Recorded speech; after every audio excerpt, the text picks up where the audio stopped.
Magyanatimirandasya Gyananjalashlakaya Chakshurunmilitam Yena Tasmai Shri Gurave Namaha Shri Chaitanya Manobhishtam Stapitam Yena Bhutale Swayam Rupa Kadamahyam Dadati Svapadantikam Vandeham Shri Gurun Shri Utaparakamalam Shri Gurun Vaishnavamscha Shri Rupam Sagrajatam Sagana Ragunatam Vitam Tam Sajivam Sadvaitam Savadhutam Parijana Sahitam Krishna Chaitanya Devam Shri Radha Krishna Padan Sahagana Lakta Shri Vishakam Vitamscha He Krishna Karuna Sindho Dina Bandho Jagatpate Gopesha Gopika Kanta Radha Kanta Namostute Tapta Kanchana Gaurangi Radhe Vrindavaneshwari Vrishabhanu Sute Devi Pranamami Haripriye Panchakalpa Tarubhyascha Kripa Sindhubhya Evacha Patitanam Pavanebhyo Vaishnavebhyo Namo Namaha Shri Krishna Chaitanya Prabhu Nityananda Shri Advaita Gadadhara Shivasadi Gaura Bhakta Vrinda Hare Krishna Krishna Krishna Hare Hare Hare Rama Rama Rama Hare Hare Hare Krishna. So we will continue the reading from Bhagavad-gītā as it is, from His Divine Grace Bhaktivedanta Swami Prabhupāda, the founder-ācārya of International Society for Krishna Consciousness. So we are continuing on the Krishna's instructions on the immutable spirit soul. Last time we spoke something about how soul cannot be killed, what is the size of the soul, where it is located, and also regarding the killing of the soul, it doesn't mean also justification of the violence of any living entity, because this is not the purpose. So today we'll continue with Shloka 20. One of the also highlighted shlokas for Shastric studies for Bhakti Shastri degree. Ajayate mriyate va kadachi nayam bhutva bhavita vana bhuyaha ajo nityak shashvatoyam purano nahanyate hanyamane sharire. Na never jayate takes birth, mriyate dies, va either kadachit at any time, past, present, or future. Na never, I am this, bhutva, having come into being, bhavita will come to be, va or na not, bhuyaha, or is again coming to be, ajaha unborn, nityaha eternal, shashvataha permanent. I am this, puranaha the oldest. Na never, hanyate is killed, hanyamane being killed, sharire the body. Translation: for the soul, there is neither birth nor death at any time. He has not come into being, does not come into being, and will not come into being. He is unborn, eternal, ever existing, and primeval. He is not slain when the body is slain. Purport: qualitatively, the small atomic fragmental part of the Supreme Spirit is one with the Supreme. He undergoes no changes like the body. Sometimes the soul is called steady or kutastha. The body is subject to 6 kinds of transformations. It takes its birth from the womb of the mother's body, remains for some time, grows, produces some effects, gradually dwindles, and at last vanishes into oblivion. The soul, however, does not go through such changes. The soul is not born, but because it takes on a material body, the body takes its birth. The soul does not take birth there, and the soul does not die. Anything which has birth also has death. And because the soul has no birth, he therefore has no past, present, or future. He is eternal, ever existing, and primeval. That is, there is no trace in history of his coming into being. Under the impression of the body, we seek the history of birth, etc. of the soul. The soul does not at any time become old as the body does. The so-called old man, therefore, feels himself to be in the same spirit as in his childhood or youth. The changes of the body do not affect the soul. The soul does not deteriorate like a tree, nor anything material. The soul has no byproduct either. The byproducts of the body, namely children, are also different individual souls. And owing to the body, they appear as children of a particular man. The body develops because of the soul's presence, but the soul has neither offshoots nor change. Therefore, the soul is free from the 6 changes of the body. So here is comparison of the soul and the body.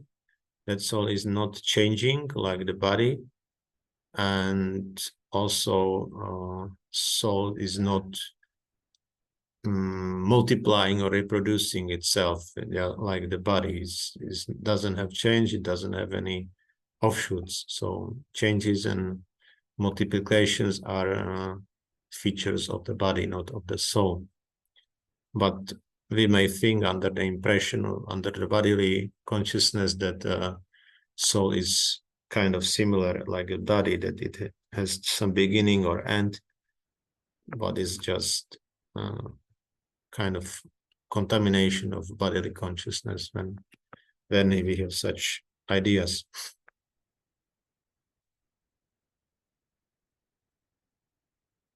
In the Katha Upanishad 1-18, we also find a similar passage which reads, Najayate mriyate va vipaschin nayam kutaschina babhuva kaschit ajo nityak shashvatayam purano nahanyate hanyamane sharire. The meaning and purport of this verse is the same as in the Bhagavad-gītā, but here in this verse there is one special word, vipaschit, which means learned or with knowledge. The soul is full of knowledge, or full always with consciousness. Therefore, consciousness is the symptom of the soul. Even if one does not find the soul within the heart, where he is situated, one can still understand the presence of the soul simply by the presence of consciousness. Sometimes we do not find the sun in the sky owing to clouds, or for some other reason, but the light of the sun is always there, and we are convinced that it is there for daytime. As soon as there is a little light in the sky early in the morning, we can understand that the sun is in the sky. Similarly, since there is some consciousness in all bodies, whether man or animal, we can understand the presence of the soul.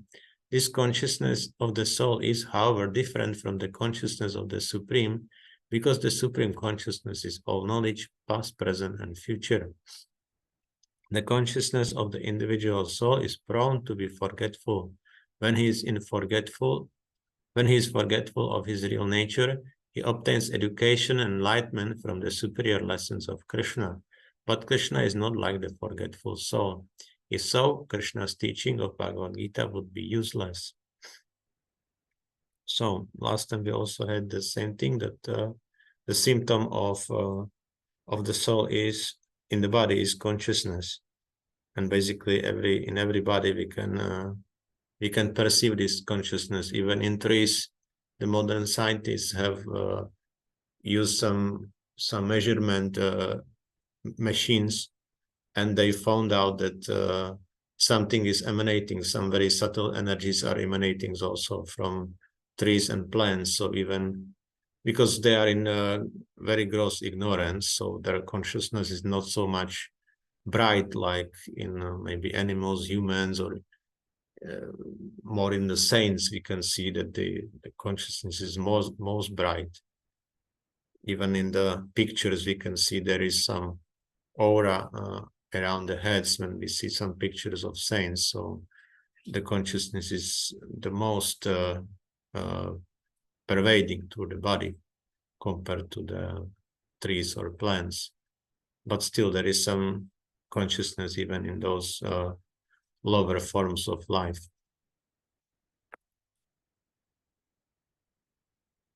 There are 2 kinds of souls, namely the minute particle soul, Anu-atma, and the super soul, Vibhu-atma.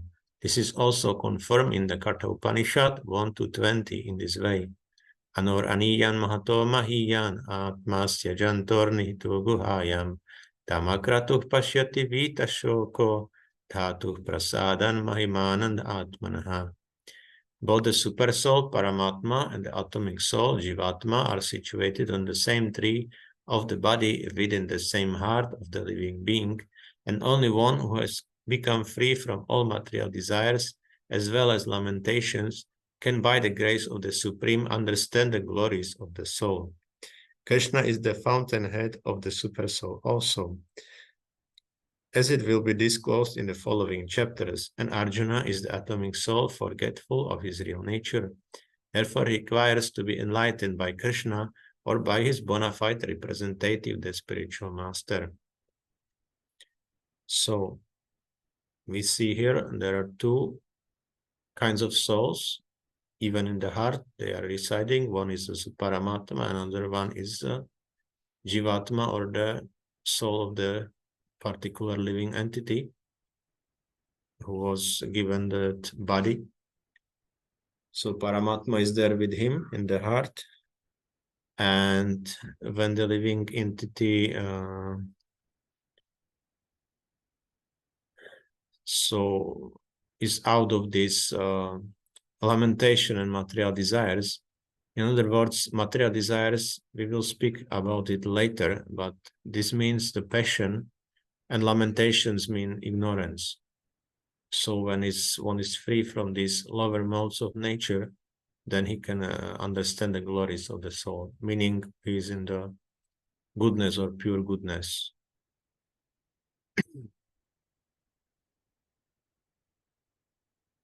So, yeah.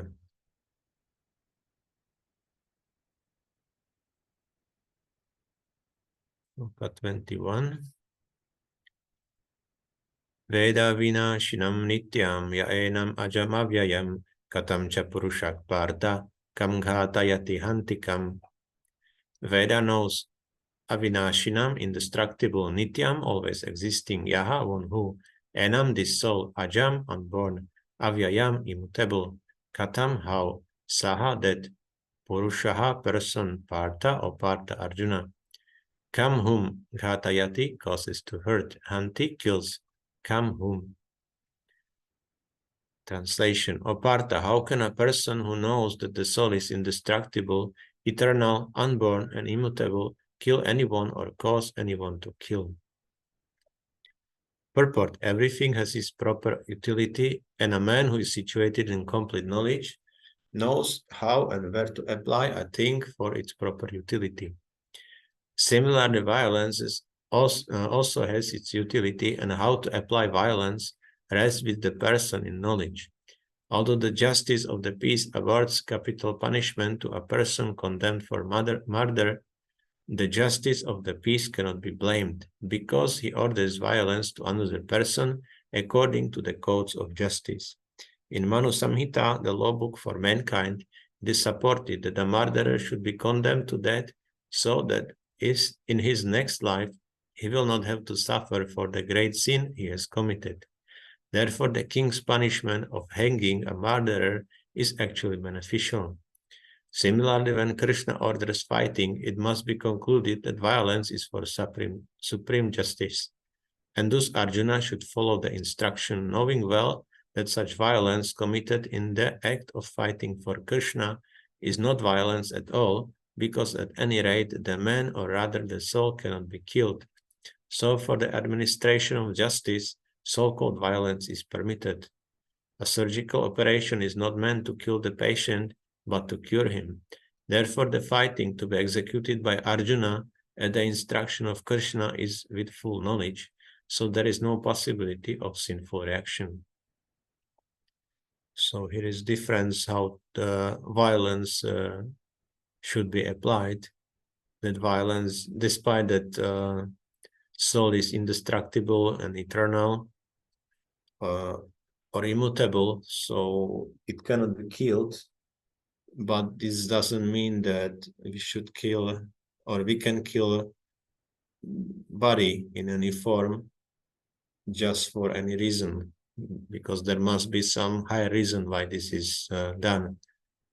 And this comes from the laws, ideally from the laws made by God for the human beings, which one of them is Manu Samhita.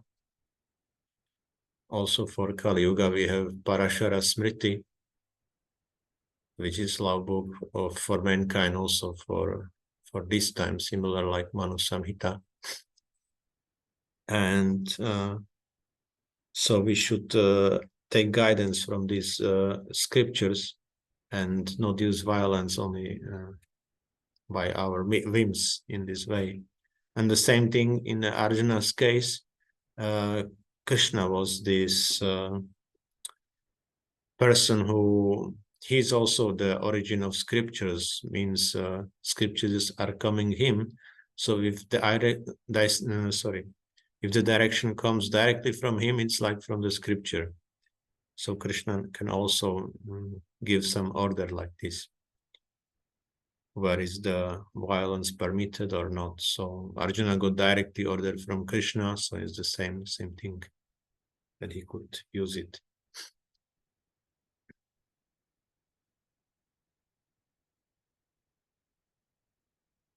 (22) Vamsamsi jirnani yata vihaya navani grihnati naro parani tata sharirani vihaya jirnani anyani samyati navani dehi.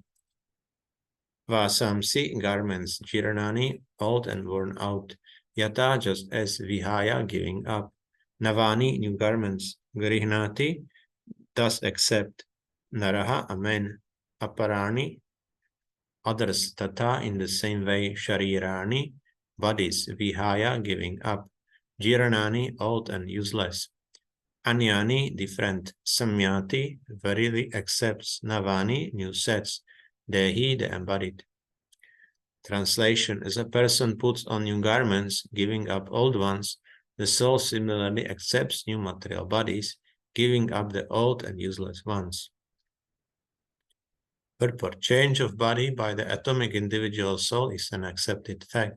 Even the modern scientists who do not believe in the existence of the soul, but at the same time cannot explain the source of energy from the heart, have to accept continuous changes of body which appear from childhood to boyhood, and from boyhood to youth, and again from youth to old age. From old age, the change is transferred to another body. This has already been explained in a previous verse 2:13. Transference of the atomic individual soul to another body is made possible by the grace of the supersoul. The supersoul fulfills the desire of the atomic soul as one friend fulfills the desire of another. The Vedas, like the Mundaka Upanishad, as well as the Shvetashvatara Upanishad, compare the soul and the supersoul to two friendly birds sitting on the same tree. One of the birds, the individual atomic soul, is eating the fruit of the tree, and the other bird, Kṛṣṇa, is simply watching his friend. Of these two birds, although they are the same in quality, one is captivated by the fruits of the material tree, while the other is simply witnessing the activities of his friend. Kṛṣṇa is the witnessing bird, and Arjuna is the eating bird. Although they are friends, one is still the master and the other is the servant. Forgetfulness of this relationship by the atomic soul is the cause of one's changing his position from one tree to another, or from one body to another. The jiva soul is struggling very hard on the tree of the material body, but as soon as he agrees to accept the other bird as the supreme spiritual master, as Arjuna agreed to do by voluntary surrender unto Kṛṣṇa for instruction, the subordinate bird immediately becomes free from all lamentations. Both the Mundaka Upanishad and Shvetashvatara Upanishad 4:7 confirm this. Samane vrikshe purushoni magno nishaya sochati muhyamana jushtam yada pashyatanyam isham asya mahimanam iti vita shokaha.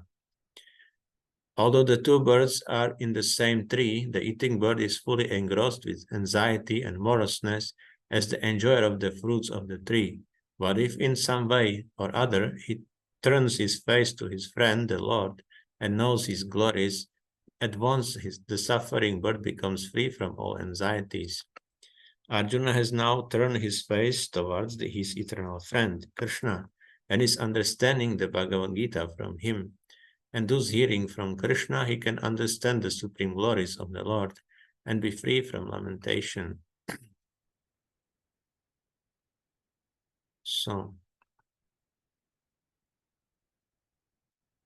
here is the position of, again, the same position of the individual soul and the supreme soul. So they are both sitting in the heart, and here it is compared to a tree and two birds sitting there.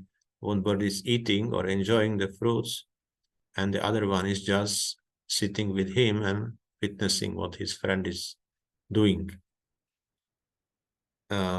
Difficulty is that those fruits doesn't have to be always of good taste or quality, so the other bird may try to find the other trees, and here it is compared like taking one body and then leaving another one.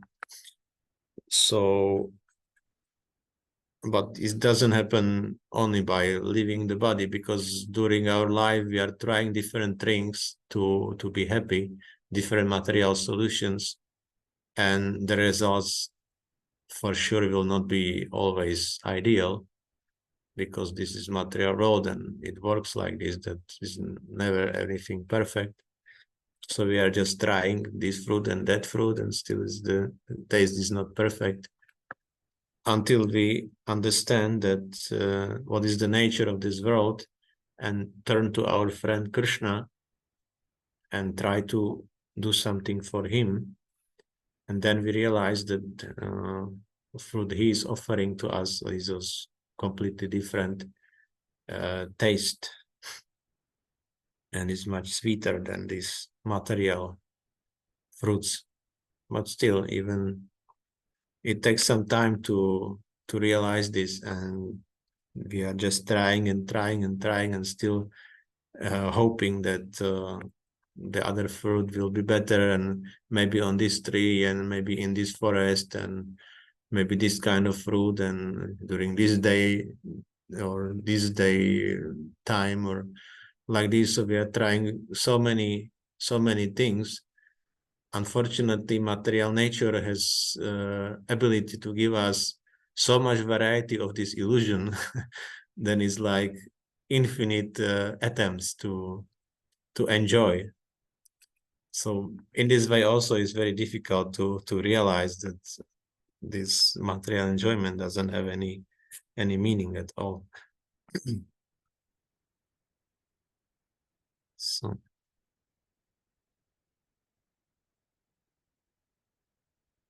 Arjuna is advised herewith by the Lord not to lament for the bodily change of his old grandfather and his teacher. He should rather be happy to kill their bodies in the righteous fight, so they may be cleansed at once of all reactions from various bodily activities. One who lays down his life on the sacrificial altar or in the proper battlefield is at once cleansed of bodily reactions and promoted to a higher status of life. So there was no cause for Arjuna's lamentation. So the same thing, like with punishing the murderers, there are other means when the person, when he is sacrificing his life, he will get cleansed of the bodily reactions and has better position in the next life, either it is on higher planets or in the same realm. So he doesn't have to start with some bad karma because of previous life, but he's starting with the clean sheet. He can continue with his development. So Krishna is telling Arjuna that even for that reason there is no means of declining to fight, because they already have also old bodies, so they can get new bodies. And on top of that, he is speaking about the qualities of the soul, that this killing or whatever bodily changes there is not affecting the soul.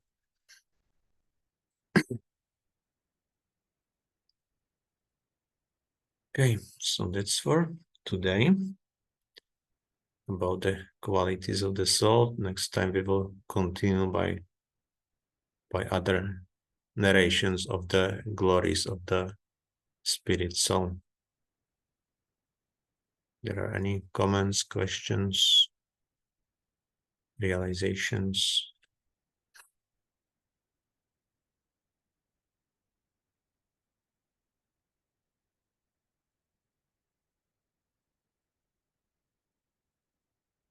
Śrīmad Bhagavad-gīta ki jai, Śrīla Prabhupāda ki jai, Samaveta Bhakta Vrinda ki jai.